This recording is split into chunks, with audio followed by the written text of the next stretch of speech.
America. Buckle up. It's your favorite reality show. And guess what? It's back with a new season. No, not The Bachelor. Even that's got less drama. I'm talking about the ongoing saga of Donald J. Trump and his legal battle. This time, it's the 2020 election interference case, and let me tell you, the writers are really outdoing themselves. Trump's legal team is throwing everything at the wall, hoping something sticks. The latest twist, they're claiming Trump had absolute immunity as president. Because trying to overturn an election is just another day at the Oval Office. This is going to be a wild ride, folks. So grab your popcorn, settle in, and let's dive into the latest episode of As the Trump Turns. Okay, so here's the gist. Trump's lawyers are arguing that he can't be prosecuted for anything he did while in office, even if it involved, say, pressuring officials to interfere with the peaceful transfer of power. Their logic? The president is just too important to be held accountable. Seriously. They're basically saying that the Constitution gives the president a get-out-of-jail-free card. And not just any card. One with unlimited uses. Need to obstruct justice? No problem, Mr. President. Want to abuse your power? Go right ahead. It's all good. You've got immunity. Now, I'm no legal expert, but even I know this argument is a big old pile of malarkey. It's like saying a bank robber can't be arrested because he was wearing a suit at the time. But hey, stranger things have happened in Trump world, right?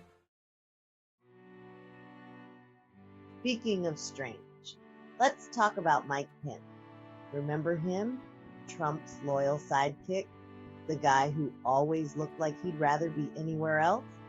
Well, it turns out Pence is a key figure in this whole election mess. See, the special counsel alleges that Trump pressured Pence to overturn the election results on January 6th.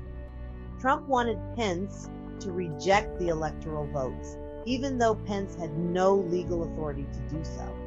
It was a classic Trump move. Pressure your VP, ignore the law, and hope for the best. Poor Mike. He was stuck between a rock and a hard place. His duty to the Constitution and the wrath of Donald Trump. We all know how that turned out.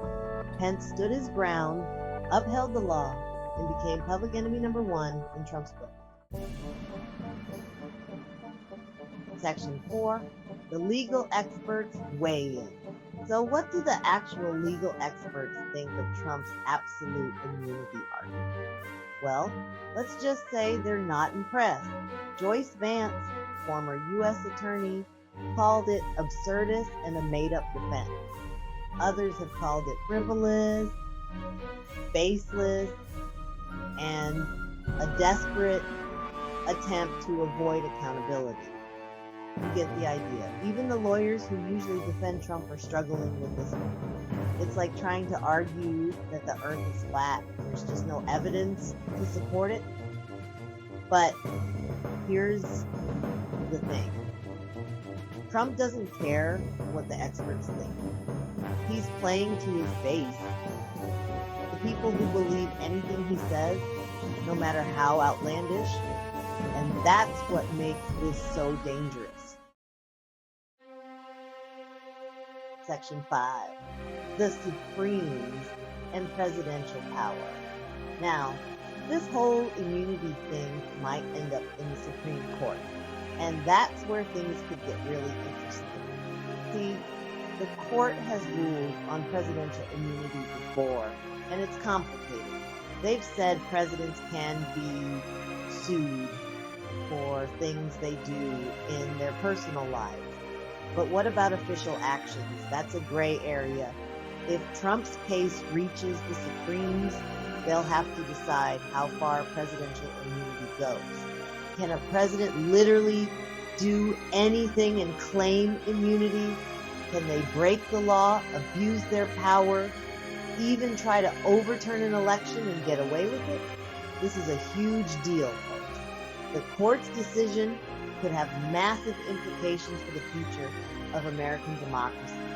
Will they side with Trump and give presidents almost unlimited power, or will they draw a line in the sand and hold him accountable? Well, that's the end of that chapter, folks, in the tale of how the political wheel turns. Again, to my subscribers, thank you. You help me spread the news. And if you're new here and like my commentary, please like, comment, share, and subscribe. Until next time, folks, Cinda369 out.